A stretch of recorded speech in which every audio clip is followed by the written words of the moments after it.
falado muito comigo, irmãos, sobre esses tempos de apostasia que nós vivemos. Deus tem falado comigo que é tempo verdadeiramente da igreja tomar a sua posição e com seriedade encarar esses tempos que estamos vivendo.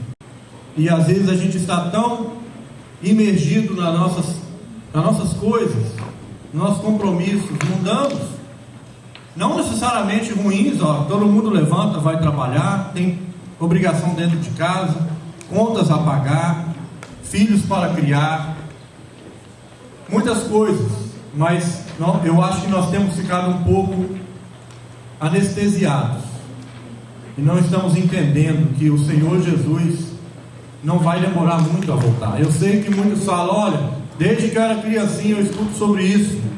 Mas sim, mas os sinais têm acontecido. Se não tivesse acontecendo nada, a gente ainda podia falar: olha, não está acontecendo nada. Vai lá ler o livro de Apocalipse e nada está acontecendo. Mas é exatamente o contrário. As coisas estão acontecendo, os sinais estão aí para todos. Mas a Bíblia diz o que sobre os sinais? Que eles acompanharão a quem? Aos que creem. Aos que creem na palavra de Deus, os sinais estarão presentes para todos. E muitas coisas têm encaminhado com esse sentimento que eu tenho tido. Ano passado, este ano em maio, nós tivemos um retiro onde o tema do retiro foi o quê? Foi o Apocalipse, foi a escatologia, o estudo sobre as coisas que ainda vão acontecer e já estão acontecendo. E desde ali eu tenho recebido e-mails que eu não recebia antes, com assuntos que têm a ver com isso. Eu tenho ouvido palavras de outros pastores, eu tenho lido livros, tenho estudado sobre isso, e cada vez mais pessoas têm mandado para mim vídeos, links. Olha aqui isso, pastor, olha aqui aquilo. Eu falei na quinta-feira sobre um vídeo que o Eduardo me enviou. E tudo isso tem acontecido ao mesmo tempo. E eu tenho tido mais e mais vontade de falar sobre esse assunto. E hoje eu vou falar sobre um assunto que eu estudei. As últimas 2 semanas eu li muito sobre isso.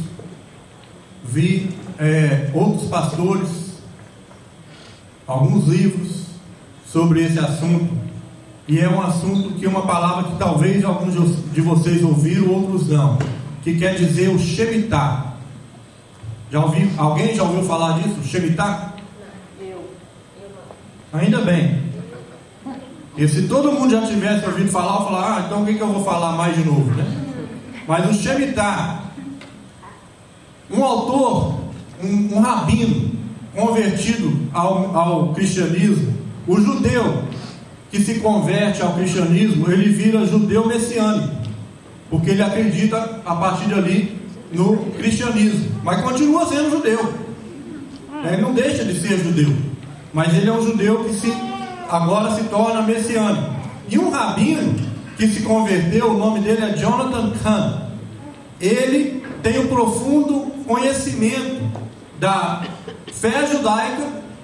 Ele também tem um profundo conhecimento da Bíblia, porque ele se converteu e estudou muito, e ele escreveu alguns livros. Além disso, ele também é muito sábio nas questões econômicas, porque ele já trabalhou também na Bolsa de Valores de Nova York.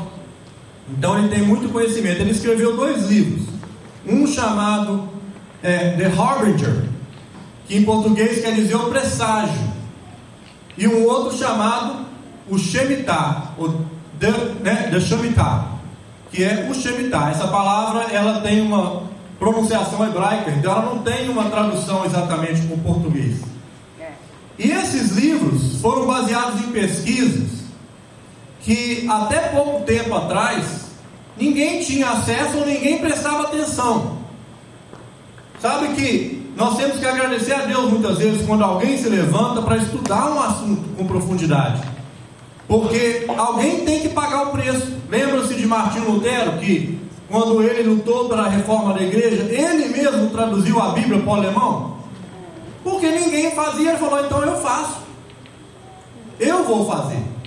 E quando alguém paga um preço, facilita o acesso para todo mundo. Este homem pagou o preço.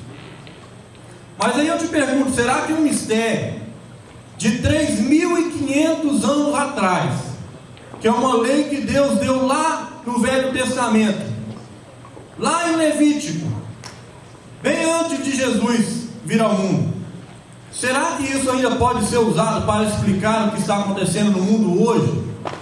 Será que isso ainda tem relevância? E eu vou falar com você nessa pregação, e tem.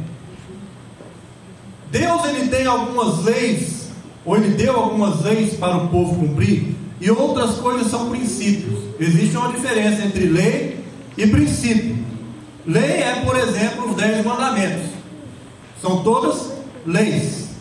E princípio é uma coisa que Deus cria, e você tem a opção de entrar e inserir dentro daquele princípio ou não. Por exemplo, existe o princípio da bênção e da maldição. Existe o princípio, da semeadura. Existe o princípio até mesmo da salvação, porque a salvação não é uma lei, a salvação é uma escolha. Então, se você quer estar dentro do princípio da salvação, a primeira coisa que você tem que fazer, obviamente, é aceitar o Senhor Jesus e confessar o nome dele. Uma das coisas que Deus determinou para a nação de Israel foi que a nação tinha que ter um dia sabático, o Sabbath, que era chamado, para o judeu. O que era isso? Lá em Êxodo 23, 10, 11 diz o seguinte: durante 6 anos você semeará as suas terras e colherá o que elas produzirem. Porém, no 7º ano, deixe que a terra descanse e não colha nada que crescer nela, mas os pobres poderão comer o que crescer ali, e os animais selvagens comerão o que sobrar. Faça isso também com as suas plantações, e as uvas e as azeitonas. Olha só, queridos, Deus tinha determinado que haveria de haver um dia de descanso. O sábado, literalmente falando, é o 7º dia, porque você pode até ver que os dias são, segunda-feira é o 2º, então domingo na verdade é o 1º dia, não é o sábado. O sábado é o 7º dia, mas hoje a gente entende assim: o sábado é um dia. Você precisa de um dia dedicar ao Senhor. Isso é uma coisa que Deus determinou. Todo mundo precisava descansar um dia na semana. Todo mundo precisava um dia dedicar aquele dia para Deus. Dedicar primeiro às coisas espirituais. Deixar de fazer tudo para os nossos interesses, para as outras pessoas, e fazer para Deus. Hoje os evangélicos, a maioria deles, fazem o culto no domingo, mas algumas igrejas fazem no sábado. O importante é que nós precisamos ter um dia para honrar o Senhor. Então daqui já vem a primeira coisa, todas as vezes que passa uma semana e você nem vem no culto, e nem vai numa reunião de oração, e você não faz nada a semana inteira, você deixou de cumprir uma ordenança de Deus. Agora tudo bem, uns podem falar: mas pastor, isso aí era para os judeus, eu não sou judeu, eu sou gentio. Tudo bem, mas olha só, nós queremos nos enquadrar nas bênçãos para os judeus, mas não queremos nos enquadrar nas ordenanças. O que Jesus, quando expandiu o reino de Deus para todos os gentios, e algumas passagens da Bíblia ilustram isso aí, como por exemplo a mulher cananeia, como por exemplo a outra que estava falando: Senhor, o que devo fazer para entrar no seu reino? E o Senhor falava: olha, não vim senão para os judeus, não vim senão para o povo de Jerusalém. E aquela mulher continuava seguindo ao Senhor: mas Senhor, até que ele foi movido e disse: fé grande, mulher, grande é a tua fé. E algumas passagens da Bíblia, como também as migalhas dos cachorrinhos, diz: os senhores comem na mesa, mas os cachorrinhos comem no que cai no chão. E o Senhor ficou maravilhado com aquela mulher, de falar: olha, mas eu fico com as migalhas, Então nós queremos estar inseridos nas bênçãos do povo de Jerusalém. Nós queremos estar inseridos de tudo que tem de bom que Deus prometeu para eles. Então também temos que observar as mesmas coisas que Deus pediu para eles. Nada mais justo, não é verdade? Mas não tinha apenas o sábado, tinha também o ano sabático. E aí começa a explicação do Shemitah. O Shemitah é o quê? É o ano sabático. Assim como o povo tinha que descansar um dia, a Bíblia diz aqui em Êxodo 23, 10 e 11 que também um ano, no 7º ano, você planta, você trabalha, você colhe, você vende, você fica rico, você faz o que você quiser, mas no 7º ano a terra há de descansar. O que crescer dela naturalmente fica para os pobres, fica para os animais selvagens, não é terra de ninguém. Isso era o Shemitah. A terra literalmente não pertencia a ninguém, tinha que dar um descanso. E vocês sabiam que, se você conversar com um engenheiro agrônomo, ele vai te falar que verdadeiramente a terra precisa de dar uma descansada. Não dá para você cultivar sem parar. Você precisa dar uma descansada na terra. No último dia do Shemitah, era como se fosse para nós, o calendário judeu, o 31 de dezembro. Só que o calendário judeu não é igual ao nosso. Eles têm dois calendários. Eles têm o calendário civil, mas eles têm o calendário religioso que é lunar, vai pela lua. E a lua não é sistematicamente igual ao sol. O sol ele dá uma volta, a terra dá uma volta completa em retorno do sol em um ano. A lua não é a mesma coisa. Então o último dia do calendário lunar de Israel, ele cai entre setembro e outubro. É mais ou menos nessa época que a gente está agora. É mais ou menos agora. No dia 29 do mês de Elul, que chamava o mês do calendário lunar de Jerusalém ou do povo judeu. Esse ano é ano de Shemitah, 2015. Se você fizer as contas, até quando Deus determinou aquilo e contar 7, mais 7, mais 7, mais 7, até chegar em 2015, você vai ver que 2015 é um ano de Shemitah. Acontece, queridos, que Israel, de uma hora para outra, parou de observar isso.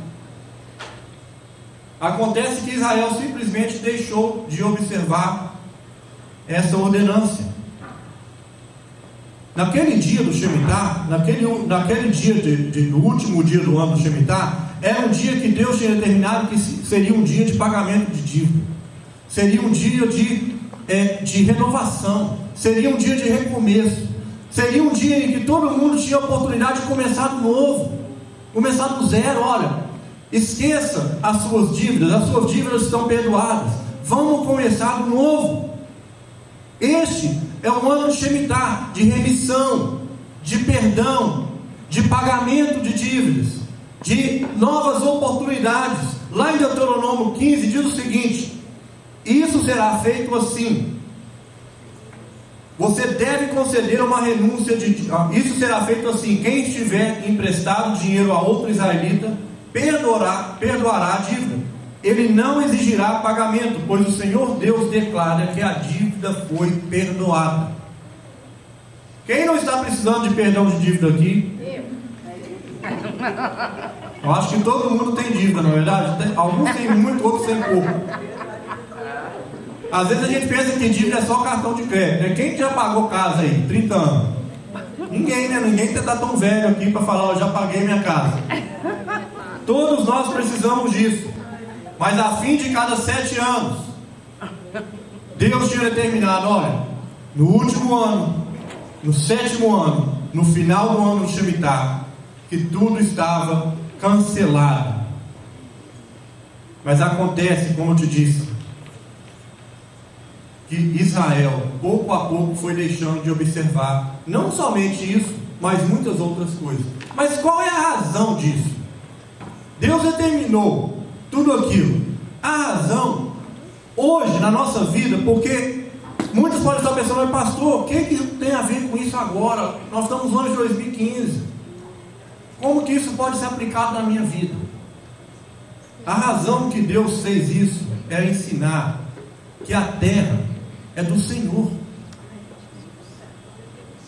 Você pode ter muitas coisas na terra, você pode ter muitas propriedades, muitas coisas, mas Deus não quer que você esqueça que tudo pertence a Ele. Nós somos apenas mordomos, nós não somos donos de nada, nada. Deus nos confia que nós administremos um pouco das coisas dele, porque tudo é do Senhor. A soberania de Deus, ela é sobre todas as coisas. A soberania de Deus se estende à economia dos países, ela se estende à área espiritual, como também a tudo. Deus é soberano sobre tudo. Amém. Espiritual ou não. No ano de Shemitah, Israel estava sendo exortado a ter uma vida o que é mais espiritual. Assim como você para no domingo para estar mais em contato com Deus, no ano de Shemitah, Deus está falando: Israel, olhe para mim, volte para mim, esquece do seu trabalho, deixa a terra descansar, eu cuido de você. Ele estava ensinando ao povo a confiar nele, para ser o provedor e descansar, assim como a terra descansava, o povo descansava. Isso era a razão que Deus fez essa lei. Deus queria que Israel quebrasse vínculos, os vínculos que nos prendem. Todo mundo tem uma desculpa. Quando você deixa de, por exemplo, vir num culto no domingo, todo mundo fala: não fui por isso, por aquilo. Todo mundo tem. Isso são o quê? São vínculos, são outros compromissos que competem com a nossa vida espiritual. Deus estava ensinando: olha, quem te dá tudo sou eu. Eu sou o dono do teu carro, eu sou o dono da tua casa, eu sou o dono do teu trabalho, eu sou o dono da tua conta bancária. Descansa e vire-se a mim por um período. O Shemitah nos lembra disso. Israel simplesmente deixou de observar isso. Sabe quantos anos que Israel não observou o Shemitah? 490 anos.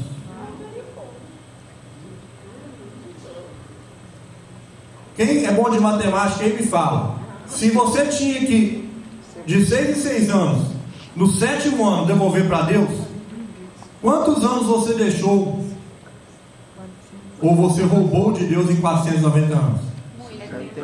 70 anos. Quantos anos Israel ficou cativo na Babilônia? 70 anos. Acha que é coincidência? Vamos ver lá o que diz a palavra de Deus. Jeremias já profetizou sobre isso no capítulo 25, 4, 11. Eu digo 4 a 11, mas eu vou só ler o 11. Toda essa terra ficará arrasada e será um espetáculo horrível. Todas essas nações serão dominadas pelo rei da Babilônia durante 70 anos. Quando nós lemos a Bíblia assim, a gente fala: por que é 70 anos? Por que Deus determinou que era 70 anos? Aí você vai lá em 2 Crônicas 36, 20 e dá a resposta, que diz assim: os moradores de Jerusalém, que não foram mortos, foram levados como prisioneiros para a Babilônia, onde se tornaram escravos do rei e dos seus descendentes, até que o reino da Pérsia começou a dominar. Assim se cumpriu o que o Senhor Deus tinha dito pelo profeta Jeremias. Estava cumprindo a profecia que eu acabei de ler para vocês. E diz o que? O país ficará em ruínas 70 anos. E durante todo esse tempo a terra vai guardar os seus sábados e descansar. Deus estava pedindo de volta o que o povo não tinha entregado a ele. Deus estava acertando conta com a nação de Israel. Durante 490 anos eles fizeram o que queriam, cultivaram a terra o tempo inteiro, não observaram uma ordenança bíblica, e Deus cobrou tudo de volta. Aqui vimos que aquilo que pode ser uma bênção na vida da pessoa, lembra dos princípios? Tudo que pode ser uma bênção pode se tornar em maldição. Tudo que Deus determina para o seu bem, dependendo da sua atitude, pode se tornar um problema. A libertação pode se tornar cativeiro. A bênção pode se tornar juízo. A restituição de dívidas pode se tornar em dívida.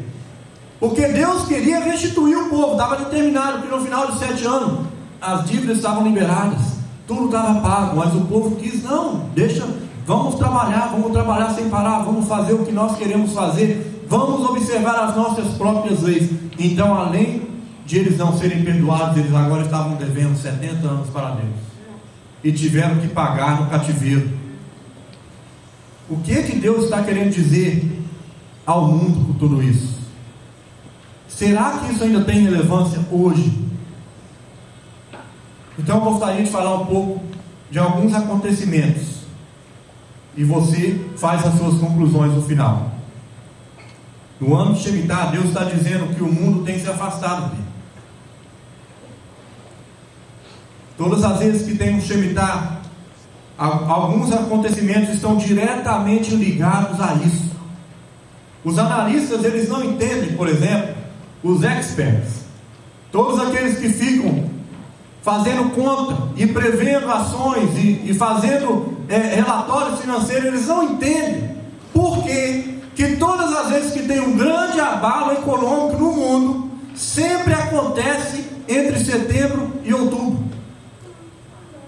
O ápice das crises sempre acontece de setembro a outubro. Por isso eu vou dar para vocês 7 exemplos, 7 colapsos completos, 7 crises que abalaram o mundo inteiro. Eu não estou falando de Estados Unidos apenas, ou de Brasil, ou de qualquer outro país. É certo que alguns países são tão poderosos que o que acontece neles afeta todo mundo. Vocês veem aí o exemplo, a Grécia. Grécia é um paísinho dos menores da Europa, dos menores, a economia fraca. Por conta da Grécia, olha o problema que está tendo na Europa. É tanto problema que alguns países já estão querendo sair da União Europeia, porque estão considerando que eles estão pagando conta da Grécia. A Alemanha, por exemplo, continua sendo o banco da Europa. Toda vez que há um problema, vamos lá pegar, na Alemanha tem. Eles já estão ficando chateados com essa situação, porque uns países pequenos, como a Grécia, afetam a economia de todo mundo. Mas vamos falar de alguns exemplos, 7 exemplos. O primeiro deles foi o que aconteceu em 1901, entre 1901 e 1903. O ano de 1902 era ano de Shemitah. Em 1901 começou uma briga aqui nos Estados Unidos. Naquela época foi construída uma grande rodovia, uma grande ferrovia, que ligava o leste a oeste da nação. Quem controlava aquela rodovia, aquela ferrovia, tinha praticamente o controle de toda a economia, porque tudo era transportado de trem naquela época, 1901, 2, 3. Aquela rodovia era chamada de Northern Pacific Railroad. Ela ligava como se fosse Nova York e Los Angeles, uma cidade do leste com uma cidade do oeste. Grandes corporações estavam batalhando, brigando para ter o controle daquela ferrovia.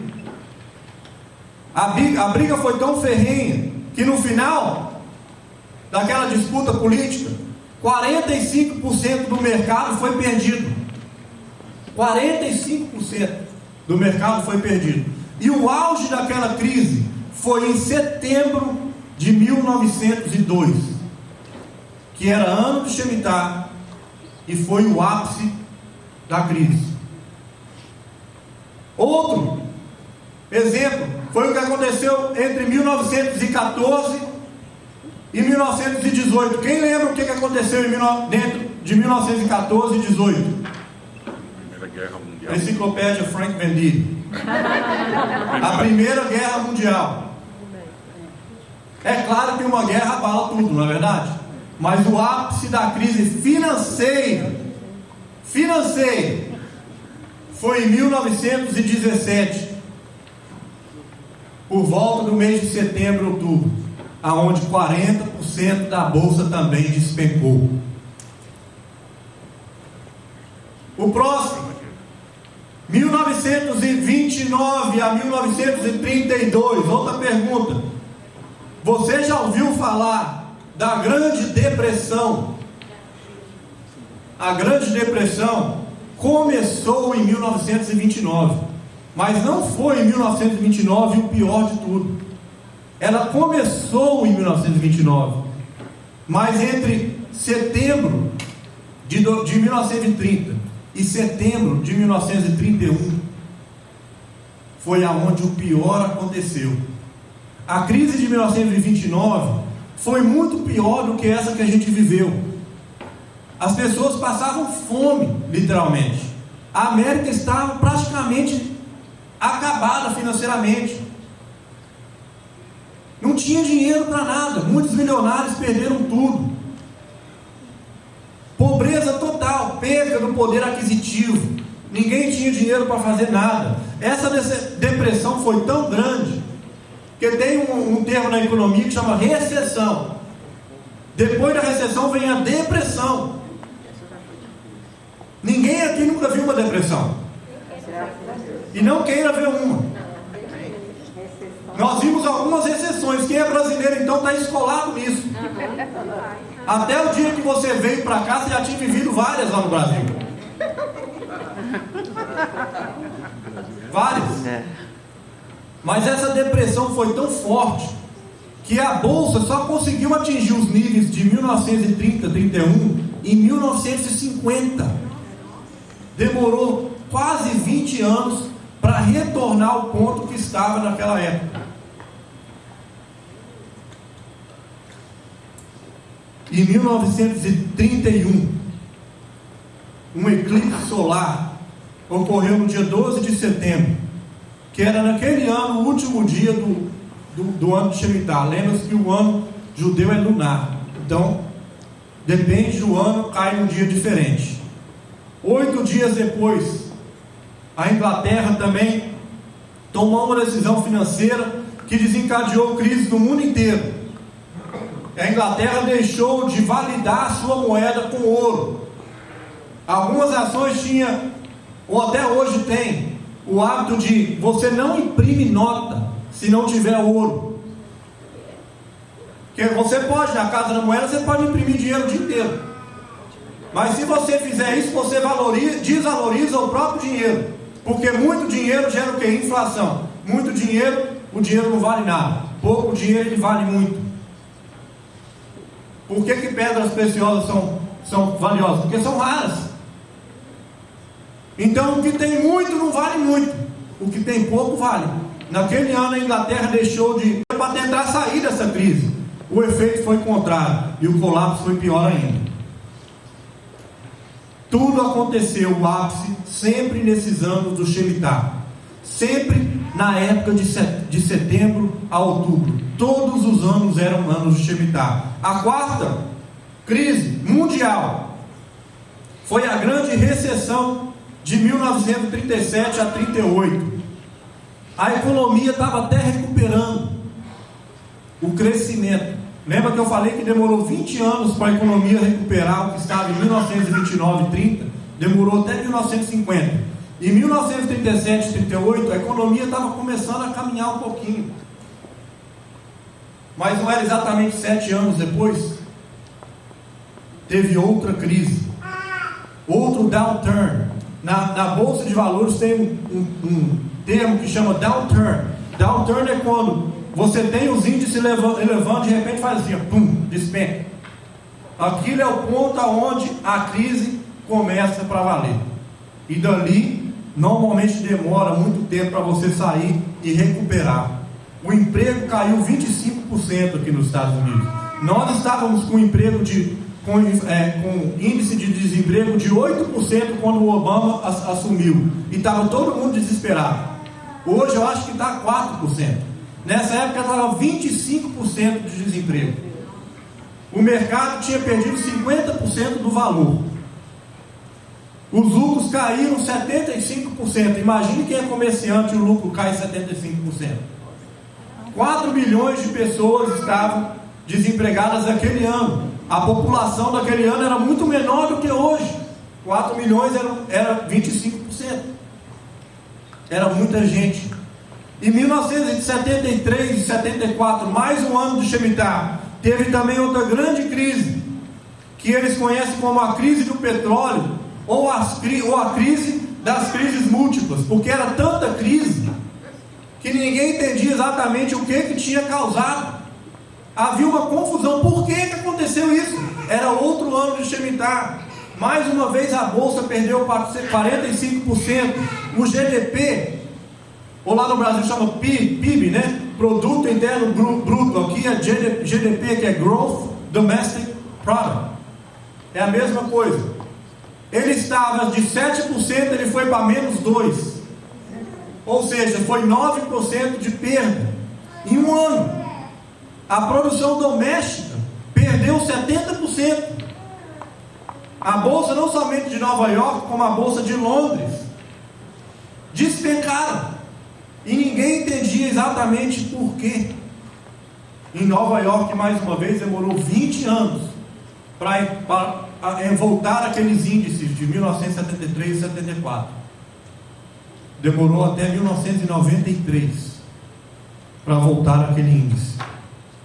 Outro exemplo foi a grande crise de 2000 e 2001. Essa crise não foi uma crise que afetou todo mundo, um cidadão comum, mas ela balançou os ricos. No ano de 2000 e 2001, aconteceu que a bolha explodiu. O que aconteceu? Quando a internet começou a ganhar tanto espaço na vida das pessoas, investidores começavam a colocar dinheiro em todas as empresas de internet que tinha. Empresinha lá, abriu uma garagem, vamos lá colocar dinheiro que vai explodir. E era empresa de internet saindo para tudo quanto é lado. Lá no Vale do Silicon, lá na Califórnia, toda esquina tinha uma. E todo mundo colocando dinheiro nessas empresas com a esperança de ficar bilionários. Muitas e muitas empresas vingaram, mas muitas eram lixo completamente, não saíram no papel. E na hora que descobriu que aquelas empresas não valiam nada, a bolha explodiu e muita gente perdeu muito dinheiro, 45% mais uma vez. A internet, a bolha da internet, possibilidade de grandes lucros, se tornaram perdas irreparáveis. Perderam tudo, muitas coisas, muitos investidores. Mas aí eu te pergunto, foi só a crise de 2000 e 2001, foi só a crise da internet, ou o que aconteceu no dia 11 de setembro? As torres caíram. As torres caíram. 11 de setembro. O que é o mês de setembro e outubro? Mês do final do ano de Shemitah. A bolsa fechou. Nunca isso tinha acontecido. Quando o 11 de setembro aconteceu, a bolsa fechou de setembro, daquela terça-feira, que foi uma terça-feira. Ficou terça, quarta, quinta e sexta fechado. Sábado e domingo não abre mesmo. Foi abrir na segunda-feira. Sabe o que aconteceu quando ela abriu na segunda-feira? Ela despencou. Em um dia, a bolsa perdeu 684 pontos. Até aquele momento foi a maior perda da história. Aquilo abalou o mundo inteiro. Tem dinheiro no mundo inteiro na bolsa de Nova York, não é só americano. É a bolsa mais forte do mundo. Tem a bolsa lá de Londres, tem a bolsa de Tóquio, tem a bolsa de Hong Kong. São bolsas fortes, mas não existe uma bolsa forte igual a de Nova York. O mundo entrou em polvorosa. No último dia do ano de Shemitah, aconteceu aquilo. Será que tudo isso até aqui é só coincidência? Será que Deus não está dando esses sinais que eu falei, que os sinais seguirão aos que creem? Será que é só uma mera coincidência? Já 6 grandes crises, sempre no mês de setembro e outubro. sempre abalando o mundo inteiro, dando uma chacalhada em todo mundo, porque tem um ditado que fala, né, que a dor realmente que a pessoa sente mais é no bolso. Tem gente que pode estar doente, que está tudo bem, mas se pegar no bolso aí é um desespero. Deus não levantou uma nação, Babilônia, para trazer juízo sobre Israel. Deus às vezes levanta um ímpio para trazer juízo em cima do justo. O Frank está dizendo que em 1937 foi quando Hitler ganhou o poder na Alemanha. Causou tanto problema isso que a Alemanha foi na miséria. Era um dos piores países da Europa economicamente. Por isso as pessoas da Alemanha jogaram para fora o governo alemão e colocaram os nazis para ter nova esperança. E isso levou para a Segunda Guerra Mundial, colocando os nazis, justo por essa caída que você falou. Que interessante, que tremendo, né? E tem uma outra crise. Essa foi mais recente para todo mundo. 2000 e 2001 já tinham, está bem fresco na memória de todo mundo aqui ainda. Mas teve outra grande crise depois dessa, qual que foi? De 2007 a 2008. Mas 7 anos depois, exatamente no ano do Shemitah, exatamente no mês de setembro, outra crise econômica global, porque começou tudo aqui na América, mas afetou o mundo inteiro. Qual foi essa crise? Como é que ela foi reconhecida? Ela é a crise, eles chamam do subprime. O prime é uma ação de excelente qualidade. Subprime é uma ação podre. O que aconteceu em 2007 e 2008? O mercado imobiliário estava sendo uma oportunidade. Eu vivenciei isso, eu senti isso na pele. Em 2007 e 2008 a gente já estava aqui em Charlotte. Mas em 2005, quando a gente estava em Nova York ainda, a gente via pessoas comprando casa e a gente não entendia como que a pessoa conseguiu comprar casa. Tinha pessoas que tinham um emprego pior do que o meu, ganhava menos do que eu e estava comprando casa de 500 mil dólares. E eu não entendia, porque naquela época os bancos estavam dando dinheiro para todo mundo. As pessoas falsificavam documentos, que era uma coisa que eu não queria fazer, e conseguia pegar empréstimo para comprar casa. Sabe o que acontecia? A casa valorizava tanto em um ano, que a pessoa fazia uma segunda hipoteca sobre aquela casa, pegava o dinheiro da valorização, comprava outra casa, e depois outra. Então tinha gente com um monte de casa, dando a impressão que estavam ricos. Sabe que o normal de um banco, em quem fez curso de economia, sabe disso. O normal que se recomenda ao banco, porque o banco não tem todo esse dinheiro. Se todo mundo fosse no banco no mesmo dia e falasse, me dá o meu dinheiro, tudo, eu quero. O banco não tem para pagar.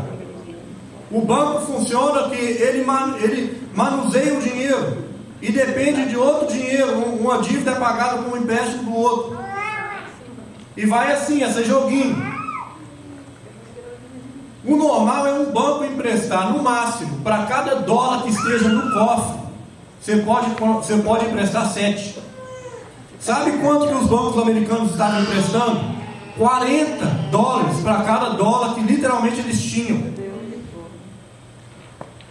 Isso é uma alavancagem que eles chamam. O banco dá uma alavancada na economia, dando dinheiro para os outros, para comprar, para girar a economia, para gerar riqueza. Só que esse dinheiro não existia. O dinheiro literalmente não existia. E foi um efeito dominó por conta da queda de um banco. O banco chamado Lehman Brothers, lá em Nova York. Quando esse banco quebrou e foi exposto, porque aquele banco tinha muita hipoteca, muito mortgage, foi exposto toda essa bolha. E a bolha arrebentou de um jeito que todo mundo agora conhece onde foi parar. Foi um desespero. Até hoje nós colhemos consequências disso. Até hoje, quem compra casa hoje, quem está para comprar casa hoje, Eduardo e Priscila acabaram de comprar uma. Eles sabem o tanto de dificuldade que é para conseguir um empréstimo bancário hoje. Toda a documentação que você tem que dar, eles checam tudo. O que era muito fácil antes, agora é muito difícil. Dessas vezes as pessoas já estavam começando a prestar mais atenção nessas coisas aqui. O ano de Shemitah era uma coisa que quase ninguém sabia, ninguém entendia o que era. Agora, as pessoas estavam entendendo um pouco mais. Sabe o que aconteceu no dia 29 de setembro? Que era o último dia do mês de Elul, que é o último dia do ano do Shemitah. Sabe o que aconteceu no dia 29 de setembro de 2008? A bolsa caiu quantos pontos? 777. 777. O 7 é o número da perfeição de Deus. Por isso que Satanás fez o sinal dele 666. A bolsa caiu 777 pontos. Essa foi a maior, foi pior ainda que a de 2001. Foi a maior queda de um dia na história. 777 pontos. O Shemitah, ele foi criado por Deus para ser um ano de reavivamento, ou ele pode ser um ano de julgamento. Está nas nossas mãos nos enquadrar. Tudo que Deus estava pedindo era que as pessoas se voltassem a Ele um dia por semana. Tudo que Deus estava pedindo era que você descansasse, que você reconhecesse a soberania dele, que você não achasse que você pode tudo, que você não achasse que todo o seu sucesso prevém no seu braço, da força da tua conta bancária. Eu tenho para te dizer o seguinte, que quem se colocar na presença de Deus vai colher essa restituição, esse perdão.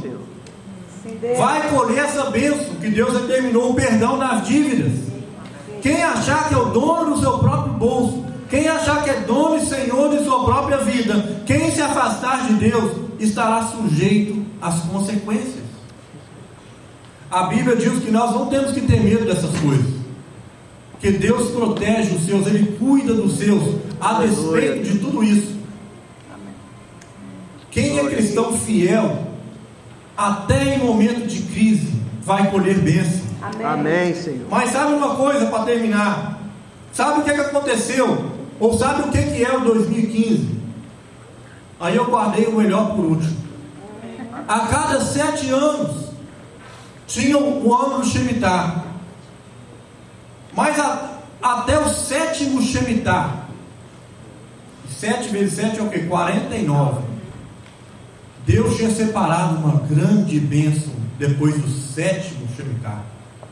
Depois do 7º de Shemitah, no 50º ano.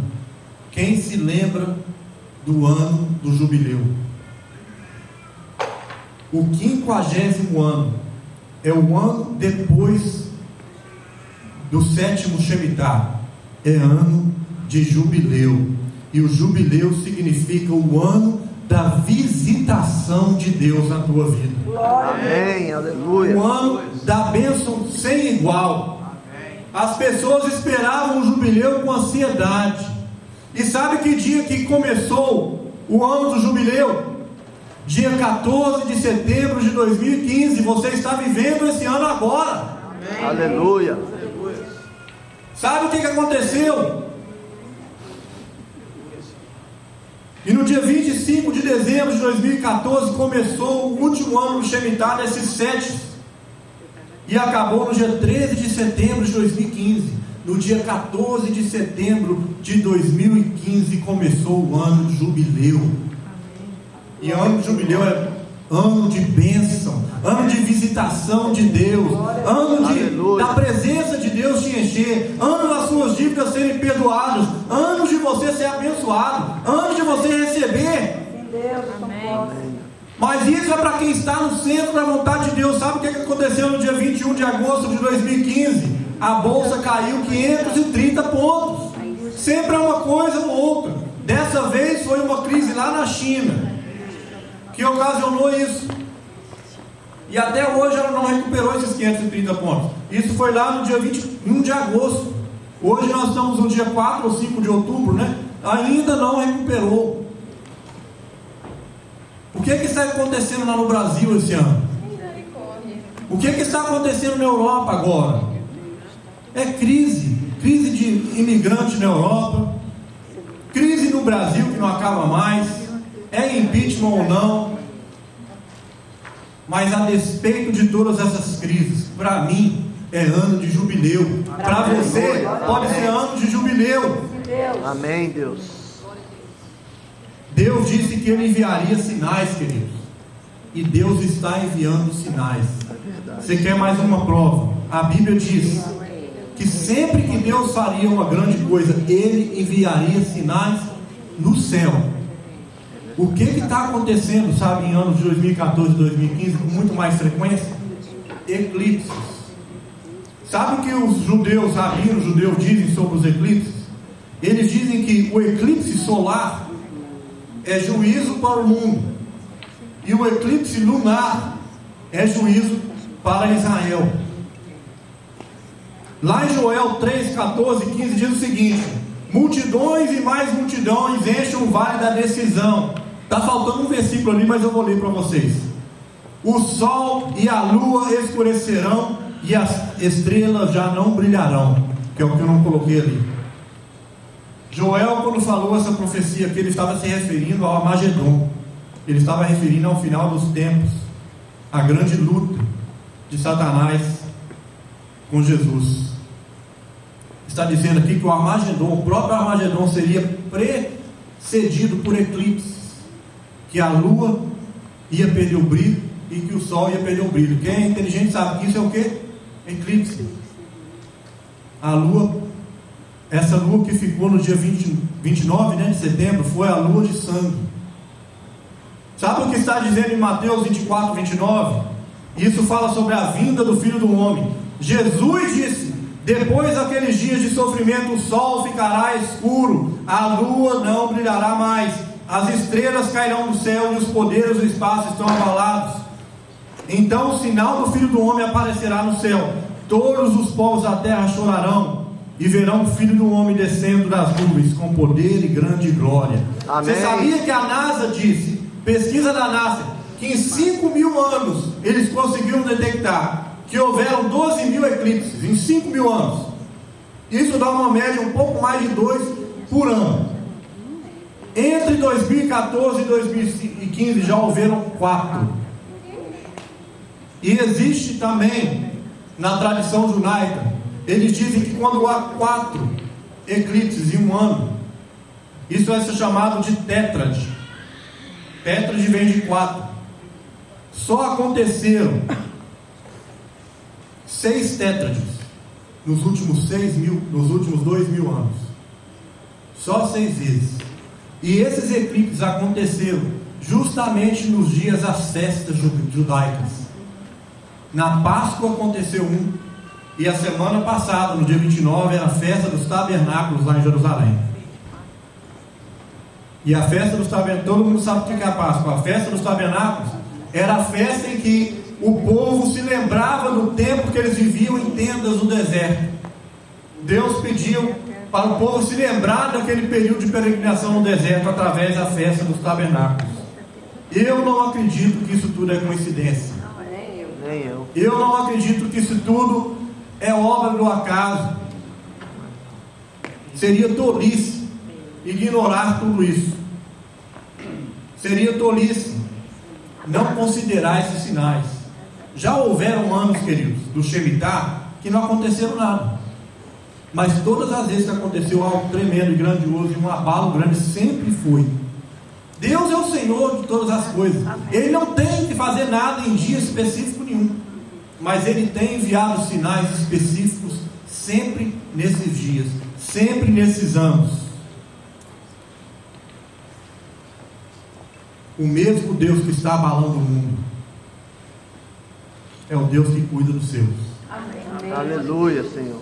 O mesmo Deus que está trazendo juízo para quem está se virando as costas para Ele é o mesmo Deus que vai trazer restituição, perdão de dívida e visitar a tua vida e a tua família. Amém. Eu vejo esse ano como um ano de vitória. Esse ano a gente teve um eclipse solar, que sobre a tradição judaica é juízo sobre o mundo, no dia 20 de março de 2015. E no calendário lunar de Israel O dia 20 de março é o primeiro dia de Nisan, o mês Nisan. E o primeiro dia do mês de Nisan é considerado o primeiro dia do ano sagrado. Este ano é sagrado porque é ano de jubileu. Amém. Este ano é ano especial. Se você crê nesses sinais, é porque você crê que Deus tem dado avisos. Deus não deseja que ninguém seja condenado. Deus determinou essas coisas para ser bênção na tua vida e na minha vida. Amém?